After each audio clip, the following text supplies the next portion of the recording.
Ini adalah 9 tips and tricks agar pengalaman nonton live MotoGP di Mandalika kamu makin luar biasa. Hola, welcome back to the new type channel. Gerard di sini. Sekarang malam terakhir saya karantina di Jakarta, saya decided untuk membuat Genesis video yang artinya no one has never been done before agar persiapan kamu nonton MotoGP tahun depan jadi lebih matang. For the record, saya beruntung pernah beberapa kali bekerja sama dengan Dorna Sports untuk menggelar MotoGP di Losail Circuit of Qatar. Kemarin juga fresh habis dari sirkuit Mandalika nonton World Superbike. Amazing experience by the way. Jadi more or less tips and tricks ini pasti akan berguna banget buat kamu yang mau nonton live MotoGP besok from my own experience. And here we go. Number 1. MotoGP bukanlah sebuah olahraga yang bisa ditonton dengan murah, tetapi dengan perencanaan yang matang, liburan nonton MotoGP tidak harus menguras kantong. Pengeluaran saya kemarin pada saat meliput World Superbike Mandalika 2021 kemarin itu adalah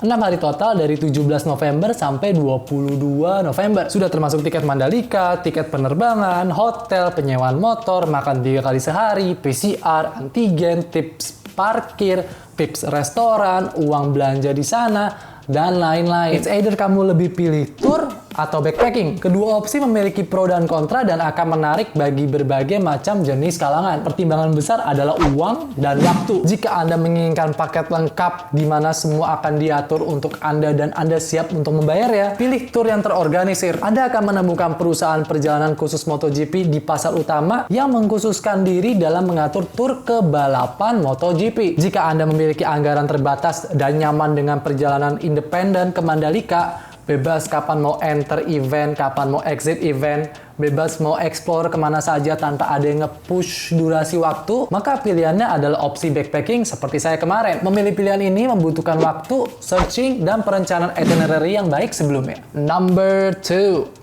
Plan beforehand. Hasrat ingin menonton itu tidak bisa menunggu. Kita semua sadar akan hal ini. Namun, melakukan ini pada waktu yang tepat adalah kunci utama untuk nonton live olahraga. Olahraga motor MotoGP tentunya. Untuk mendapatkan tiket, hotel, dan servis yang sangat baik dengan harga yang wajar di dompet tentunya. Ingatlah bahwa tiket untuk musim baru biasanya dirilis menjelang akhir kejuaraan yang sedang berlangsung. Jika Anda ingin menonton balapan Grand Prix secara langsung, Anda harus mulai mencari tiket di akhir musim saat ini. Umumnya, rekomendasi dari saya adalah memesan semua yang Anda butuhkan 4 bulan sebelumnya. Misalnya, jika balapan GP Mandalika adalah target Anda harus mulai mencari tiket sekitar bulan Desember ini atau Januari 2022 besok. Sedangkan Februari adalah batas waktu jika Anda membidik balapan ini di Mandalika. Apalagi Anda ingin membidik tiket yang paling murah. Ketiga, what to pack. Perubahan cuaca adalah faktor yang harus Anda hadapi saat berada di trek balap Mandalika. Kamu pasti khawatir. Hari-hari dengan cuaca yang sangat terik, panasnya musim panas bergantian dengan cuaca yang extremely tidak terduga, apalagi di musim pancaroba. Selalu pantau perkiraan cuaca beberapa hari sebelumnya sebelum perlombaan. Tetapi saran saya adalah selalu membawa jas hujan ringan atau ponco, kacamata hitam, sunscreen, dan sweater ringan atau jaket motor sekalipun.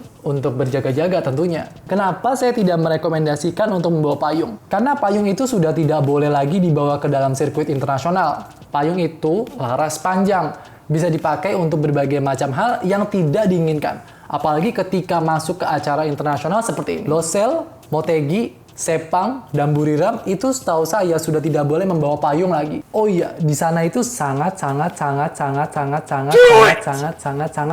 berdebu ya. Bagi yang ingin traveling dan sewa motor di sana, saya sarankan untuk membawa helm yang baik dan masker wajah agar tertutupi oleh debu. Ingat, di luar sirkuit Mandalika itu benar-benar masih kawasan pembangunan 24 jam. Gila nggak sih? Hebat loh mereka dengan mega proyek ini. They make it happen. 4. Don't forget your ticket Grand 4. Don't forget the Grand Prix track schedule. Ketika Anda di trek balap, biasanya 90% itu sesuai dengan waktu yang ditentukan dari jadwal trek. 10% itu biasanya reschedule based on the weather yang ada. Ini harus kamu hafal dan mengerti beforehand agar memastikan diri Anda tidak melewatkan sesuatu yang penting atau melihat rider favorit Anda in action contohnya. Lain sisi, untuk menghindari antrian yang panjang dan sebuah penundaan, pastikan Anda memiliki jadwal resmi untuk free practice session, qualifying session, dan the race. Pelajari dengan cermat waktu terbaik untuk makan, untuk melakukan tur di zona para fans, atau luangkan waktu untuk bersantai bersama teman-teman Anda. Misalnya, ini contoh. Sesi MotoGP akan dimulai jam 3 sore pada hari Minggu. Tetapi race di kelas Moto2 itu selesai di track pukul 2.30. 2.25 kalau Anda belum makan siang, saya merekomendasi Anda untuk segera turun dari tribun, menuju bazar, beli makan, dan bawa lagi makanannya ke tribun, seperti saya. Sehingga Anda bisa isi perut di tengah siang bolong, dan Anda tidak ketinggalan aksi dari idola favorit Anda sedikit pun. Lagi pula itu bazar itu sudah pasti extremely rame banget. Pasti banyak yang ludes deh antara makanan ataupun minuman. 5. Hotels dan accommodations. Seperti tiket MotoGP dan tiket penerbangan, hotel harus dipesan terlebih dahulu dan memiliki perencanaan yang sangat jelas. Perlu diketahui bahwa setiap Grand Prix itu punya skenario fixnya sendiri, dan layanan akomodasi yang tersedia dapat berubah sewaktu-waktu. Daerah Kuta Mandalika itu punya berbagai macam bentuk penginapan, tapi belum sebanyak seperti di Bali. Karena for the record, sirkuit ini tuh beneran kayak bim salah bim deh buat mereka. 1 tahun dan 1 bulan loh. Insane. Cepet banget. Kok bisa ya? Anyway, tempat penginapan yang paling dekat dengan sirkuit itu adalah Hotel Bintang 5. Ada beberapa seperti Novotel dan Pullman. Dan for the record, mereka kemarin tuh sudah operasional. Ada beberapa pembalap beserta timnya itu sudah menginap di sana. Ada juga beberapa villa khusus bule. Maksudnya mostly yang nginep di sana itu adalah bule-bule yang udah lama stay di Lombok sebelum WSBK. Ada hotel bintang 3 juga, dan juga ada homestay seperti saya kemarin. Karena professional riders dan timnya itu yakin bahwa mereka akan kembali ke sirkuit 12 bulan kemudian, mereka memesan kamar 1 tahun sebelumnya untuk mengatasi masalah akomodasi. Meskipun strategi ini mungkin bukan pilihan terbaik buat Anda, saya sarankan Anda tidak menunggu sampai bulan terakhir untuk membuat reservasi penginapan. Harga kamar mungkin akan meroket, dan resikonya mungkin Anda hanya menemukan akomodasi di fasilitas yang tidak nyaman dengan harga yang tinggi. Ingat guys, ini Lombok Kuta Mandalika. Kawasan yang fairly to say 2 tahun kemarin itu sepi pengunjung karena COVID-19. Sekarang jadi total pembangunan lahan bisnis gegara WSBK kemarin. Perekonomian mereka mulai tumbuh lagi. Semua berlomba-lomba memperluas akomodasi rumahnya. Semua berlomba-lomba beli banyak motor untuk disewakan. Semua berlomba-lomba untuk beli drones agar bisa cari cuan dengan update perkembangan sirkuit di YouTube. Dan semua berlomba-lomba untuk memasang harga sekompetitif mungkin biar kita nih bisa menginap dengan baik, nyaman, dan aman. Sirkuit Pertamina Mandalika International Street Circuit ini itu extremely proyek yang menjanjikan banget buat penduduk sekitar kawasan tersebut. Semakin telat Anda booking, ambiar udah dompet. That's the price you have to pay karena telat. Sepertinya ini video sudah rada lama ya. Tenang-tenang, ini bukan clickbait. Saya akan continue part 2 in the future, tapi tetap di posisi yang sama, biar intinya ada 2 video aja. Dan ini ada bonus tips and tricks. Yang pertama, jangan lupa tiket Anda. Kedengarannya sangat simpel ya, tapi Anda tidak akan pergi jauh tanpa tiket Anda.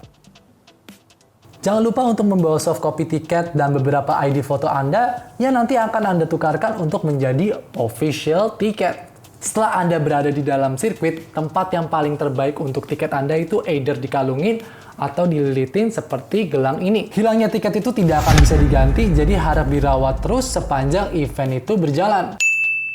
Anda tidak ingin kelaparan dan kehausan. Meskipun sirkuit Mandalika perlahan-lahan mengejar bisa pembayaran dengan cara debit, uang tunai masih menjadi raja. Dan mesin bank itu sering kehabisan uang pada waktu genting sepanjang akhir pekan. Additional power supply untuk smartphone atau kamera Anda. Apakah Anda merekam video atau mengambil gambar, Anda menggunakan baterai ponsel Anda lebih cepat di track. Bawalah persediaan ekstra agar Anda tidak melewatkan foto spesial itu. Botol air isi ulang. Botol kaca atau barang kaca lainnya dilarang untuk mampir di sebuah track. Dan sebagian besar juga para penonton untuk tidak membawa alkohol dalam bentuk apapun. Wajib PCR ataupun antigen. Saya pribadi itu setuju banget. Bayangkan, semua orang itu habis traveling dari luar daerah dan luar negeri.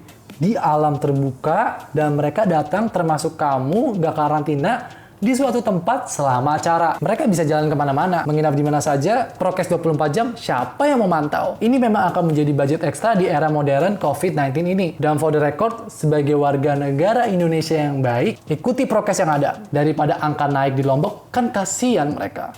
And that's it. Rada sedikit kentang videonya. Cuman saya janji saya akan buat video kedua langsung. Apalagi di akhir tips video itu bakal bombastis banget dan pasti akan berguna banget buat kamu semua. Thank you so much for watching and I'll see you on part 2 in the future. Ciao.